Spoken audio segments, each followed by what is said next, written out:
நான் இங்கே வந்தபோது சன்னிதானம் அவர்களும் எப்போதும் காசிவாசி வந்தா முதல்ல நமஸ்காரம் பண்ணிட்டு பேசிட்டு இருந்துட்டு புறப்படுவார். அதன் பிறகு நான் வந்து உத்தரவு வாங்கிட்டு போய் அப்புறம் அவரோட சேர்ந்து போகிறது பழக்கம். அ அப்படி அந்த ஒரு முறை வந்தபோது அ இது மாரி காசிவாசிக்கு அ 60 மணி விழா கொண்டாடுவதா இருக்கு. காசியில போய் செய்யலாம்னு முடிவு பண்ணியிருக்காங்க அப்படின்னு சொன்னேன். "அப்படியா? சொல்லலையே அவரு?" அப்படின்னு சொல்லிட்டு, ம் நம்ம கூட பூஜையோட போயி ம ம செய்யலாம்.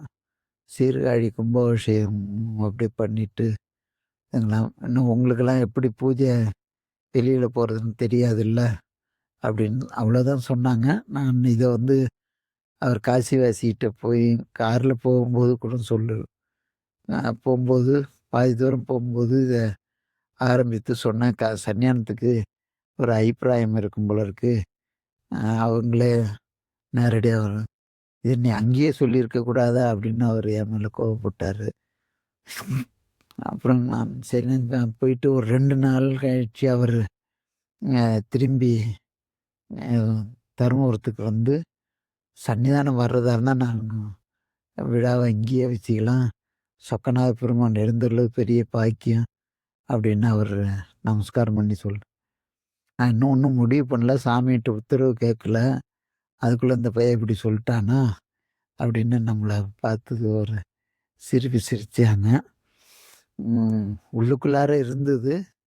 ஆனால் அத வெளிப்படையாக எப்போதுமே மகா சன்னிதானம் அவர்கள் வே வேண்டுதல் விருப்பு வெறுப்புகள எப்போதும் வெளிப்படையாக சொல்ல மாட்டார்கள்.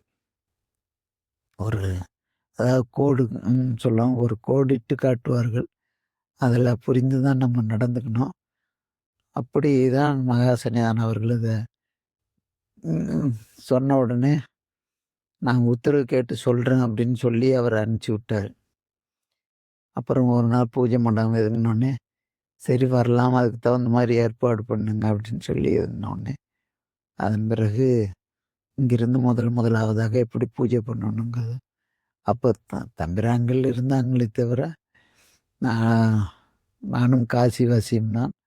அதிக நாள் பூஜை இங்கேருந்து நேரா அ மயிலாடுதுறை, அ குத்தாலம், கஞ்சனூர், அது மாரி திருப்பனந்தாள், அங்கிருந்து பந்தநல்லூர் அ போன்ற இப்படி தலங்கள முடிச்சு, வைத்தீஸ்வரன் சீர்காழியில போய் கும்பாபிஷேகம் முடிச்சுட்டு திரும்பி இங்க வர்ற மாரி, குருலிங்க சங்கம யாத்திரை என்று அதை வைத்தார்கள்.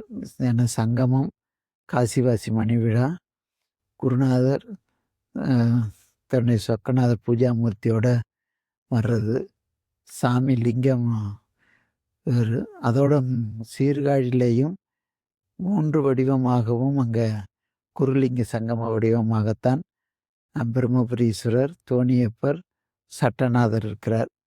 அதை விளக்கும் முகமாக அந்த பாத யாத்திரை அமைத்தார்கள். அதிக நாட்கள் அ அதிக பயணம் வந்து அப்ப மட்டுமே சொக்கநாத பெருமானை எழுந்தருளிருக்கின்ற பாக்கியம் நமக்கு அது கிடைத்தது. மகா சன்னிதானம் அவர்கள் தாம் கைலாக்கு கொடுத்தும், காசிவாசி சுமக்கின்ற போது நம்மை கைலாக்கு கொடுக்க வைத்தும் ஏன்னா அவங்க தான் எப்போதும் வருவார்கள். நம்மை கொடுக்க வைத்தார்கள். அதுவே கூட காசிவாசிக்கு ஒரு மன இறுக்கமாக இருந்தது. ஆனால் மகா சன்னிதானம் எந்த நிலையில நம்மிடம் அதை ஒப்படைத்த வைத்தீஸ்வரன் கோயிலிலிருந்து இந்த வருகின்ற போது நமக்கு அந்த பாக்கியத்தையும் கொடுத்தாரு. எந்தெந்த வகைகள் எல்லாம் நம்மை புகுத்தி அழகுபடுத்தி பார்க்க வேண்டும் என்று அப்போது அவர்கள் மனதினாலேயே வெளிப்படுத்தி நமக்கு ஆணவத்தை வர வைக்காமல் அவர்கள் அடக்கி வாசிக்க வைத்தே அத்தனை காரியங்களையும் ஒவ்வொரு முறையும் நமக்கு செயல்படுத்தி கொண்டே இருந்தார்கள்.